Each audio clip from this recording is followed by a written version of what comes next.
Welcome to our kitchen. Today we prepare a medieval pork roast with green sauce from a 15th century cookbook. The Registrum Coquine by the German cook Johannes Bockenheim, who worked at the court of Pope Martin V. We start with ingredients. We need pork tenderloin, white wine, saffron, and the aromatic herbs, parsley, sage, and rue. First, we roast the pork tenderloin. We lay it on bay laurel leaves with a bit of olive oil. This will give a light bay laurel flavor to the tenderloin that pairs perfectly with the herbs of the sauce. We cooked the tenderloin for a little more than 30 minutes, but the cooking time depends on the size. The text reports just the recipe for the sauce, without information about how to serve it. However, in the Opusculum de Saporibus, which is a dietetic booklet about sauces written in the 14th century by Maenus de Maenaris, the author writes that the green sauce pairs well with mutton, veal, goat, pork, and many kinds of fish. The recipe by Maenus de Maenaris and the one we are preparing today are different, but the principles are similar. We prepared the recipe from the Opusculum de Saporibus in the past, pairing it with trouts. You find the link to the video in the description below and the complete translation of this source on Patreon. Meanwhile, we prepare the sauce. We mince the aromatic herbs and pound them in the mortar with 2 pinches of salt and a bit of saffron. Then we dilute the sauce with wine, adding it a little at a time to allow the herbs to absorb it better. The recipe we selected today is very similar to another that we find in the Regimen Sanitatis Salernitanum, a dietetic poem written around the 12th century. Even the structure of the text is similar.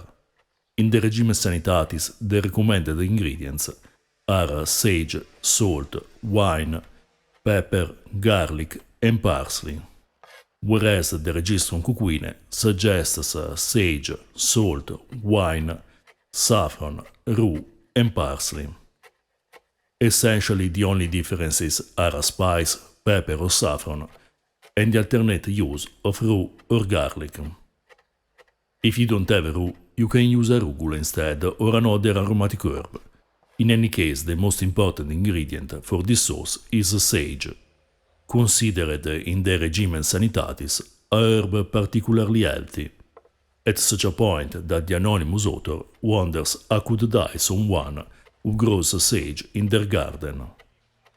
In the Regimen Sanitatis, this is a sort of universal sauce, and Johannes Bockenheim echoes this opinion, writing that it helps to keep the precordia in health.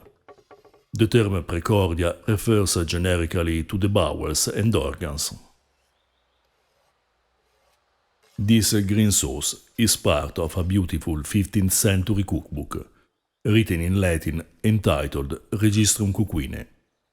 The text, collected into 2 manuscripts, contains more than 80 recipes for meat, fish, pies, vegetables, and sweets, for the lean and the fat days, recommended to the various social classes. In the past, we prepared from this source an apple pie, beef stew, and leek soup for peasants, a cheesecake for prostitutes, and stuffed eggs for monks. But there are also recipes for actors, princes, mercenaries, priests, and more. You find the playlist in the description below. The Registrum Coquine collects details about the alimentation of the medieval social classes and populations living in Europe, and this information is frequently confirmed by other authors who lived around the same period. In addition, the recipes are generally simple to prepare, making it a great book to get started with medieval cooking. You find the translation of this book with an introduction, comment, and glossary on Amazon in English and Italian, titled Registrum Cucuine, a Medieval Cookbook. If you're instead interested in ancient foods, check out our book, Ancient Roman Cooking. On our Patreon page, you find several articles about ancient and medieval foods, in addition to translations of historical sources. If you want to support our work, you can buy us a beer or purchase our merchandise. You find all the links in the description below. This green sauce turned out intense and slightly bitter, with a strong aroma of sage. It is essential to balance it with saffron, which sweetens it, and wine, which provides acidity. In any case, it pairs well with the flavor of the tenderloin, but actually it would be great also with delicate meat or fish, such as chicken or trout. If you're interested in ancient foods and flavors, subscribe our channel and consider supporting us on Patreon.